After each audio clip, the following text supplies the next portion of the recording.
Nananatiling tahimik si Vice Ganda sa gitna ng patuloy na usapin, kaugnay ng naging paggagaya niya sa viral video clip ni Alan Peter Cayetano sa It's Showtime. Sa kabila ng sunod-sunod na komento online, kapansin-pansin na hindi ito binigyan ng anumang direktang reaksyon ng kabogable star. Habang patuloy na pinag-uusapan ng netizen ang naturang eksena, nananatiling deadma si Vice at mas piniling wag na lamang magsalita tungkol dito.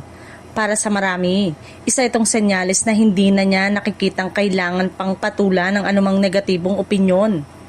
Para sa kanyang mga supporters, ang pananahimik na ito ay isang malinaw na mensahe na hindi lahat ng isyu ay dapat palakihin. Anila, mas epektibong sagot ang hindi pagpansin kaysa pumator sa mga batikos na lalo lamang nagpapainit sa usapan. Marami ring netizen ang agad ng tanggol kay Vice Ganda at sinabing bahagi lamang ito ng kanyang natural na pagpapatawa bilang isang komedyante. Kilala siya sa pagiging spontaneous at mabilis magbigay ng nakakatawang reaksyon sa mga viral na kaganapan. Ayon sa ilan, kung may dapat man pagtuunan ng pansin, ito ay ang patuloy na pagbibigay saya ng It's Showtime sa kanilang audience araw-araw. Hindi raw dapat masapawa ng isyu ang layunin ng programa na maghatid ng aliw sa publiko.